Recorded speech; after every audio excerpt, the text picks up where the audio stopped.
Hello, I'm Henninger. For most of the last 7 years, I've led Lightbend's engineering team. And if you don't know, Lightbend is highly distributed. So I was asked to put together a quick video for those people new to managing remote teams with some suggestions and ideas. So just two slides. The first, if you're new to using video conference on a day-to-day basis, a couple tips here. First, my setup at home, I've got my laptop here and a monitor up here, and I always put the Zoom window right below the camera. So that allows me to maintain eye contact with the other person. And I do find that makes a big difference. If you're talking to somebody and they're up this way or looking that way, you don't get the same degree of connection.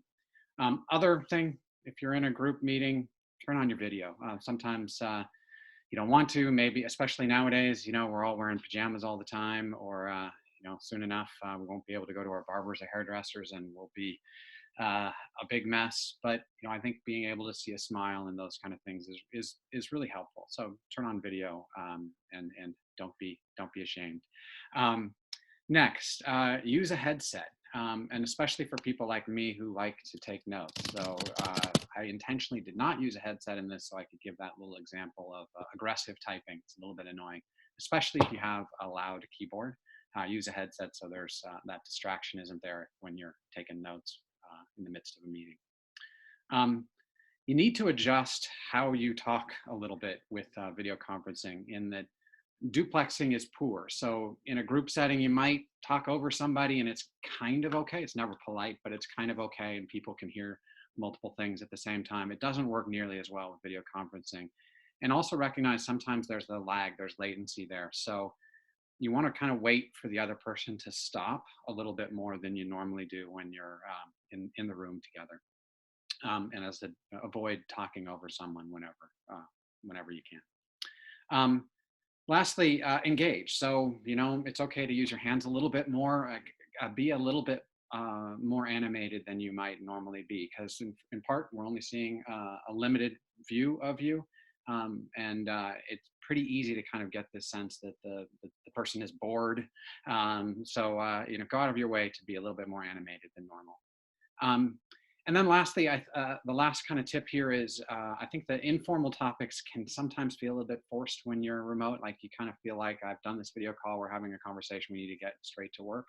Go ahead and do it anyway. And like one of the observations I heard somebody say recently was, well, you can't talk about the weather because when you're in a distributed organization, everybody's weather is different. Well, actually, I find that actually to be an interesting topic. How's the weather where you are? And with Lightbend, I'm in San Francisco, and we have so the northern hemisphere. We've got engineers in the southern hemisphere, and I actually find it kind of interesting to see that the Earth is really round, and when it's starting to get cold here, it's getting warm there, and vice versa. So I find any of those topics are worth talking about, and it's good to create those connections even though you're not physically together, and especially nowadays with the pandemic and everybody working from home. I think we need those connections even more so than.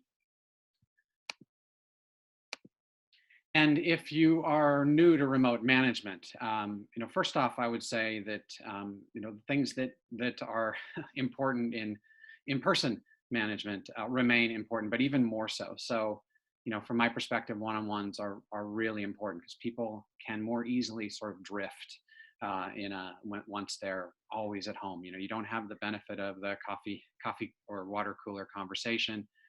So it's really important to make sure that you have those regular connections with everyone that's reporting to you. As with, again, local management, clear priorities are really important, but even more so when there's remote work. So people are going to be more autonomous. They need to be able to make decisions and not wait for you, as opposed to maybe being able to grab you in your office or whatever. It's harder when people are remote and a little bit more forced. So, make sure that people are really clear about what their priorities are. Make sure that they have a clear understanding of how their work ties back to the company goals. And then lastly, you got to document more things. You've got to write them down. And by document, I don't necessarily mean write a document, but you need to have written artifacts or drawings, something that people can look at on their own. And that, again, that writing can be in documents, that can be pictures, that can be in code. It can be in Slack.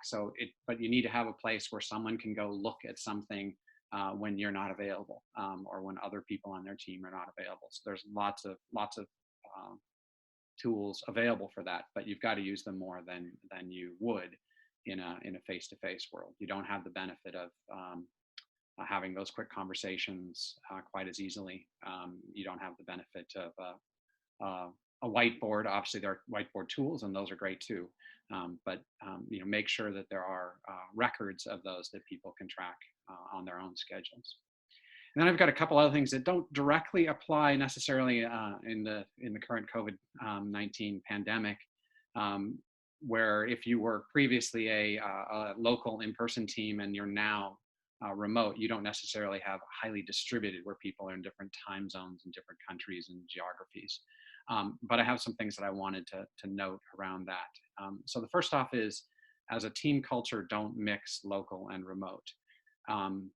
So either a team, as you manage a team, you either manage it as a local team or you manage as a remote team. But the hybrid is really bad, especially for the remote people. So that remote person can kind of quickly feel excluded or lost unintentionally from the local people.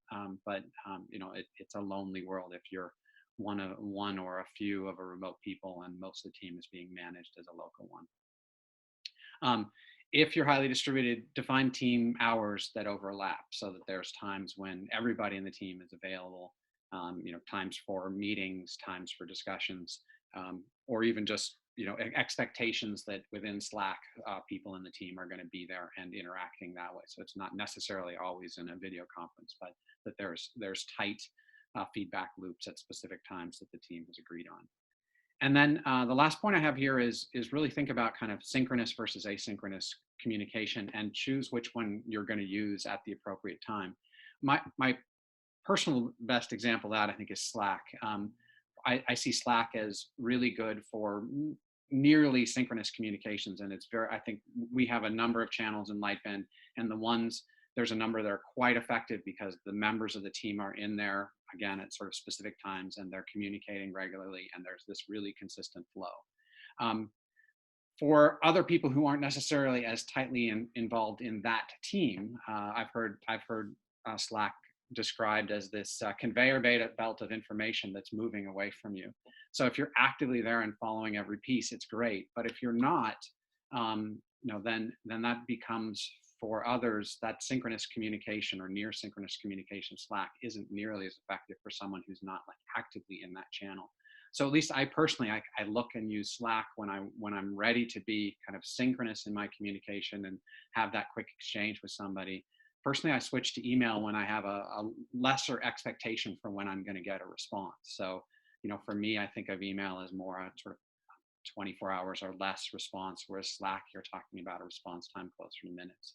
So think about those communication channels and why you're using one and what your expectation is at the moment that you're using. So those are my quick tips. I hope it was helpful, and I hope everyone stays healthy during this difficult time with COVID-19 pandemic. Thanks for listening.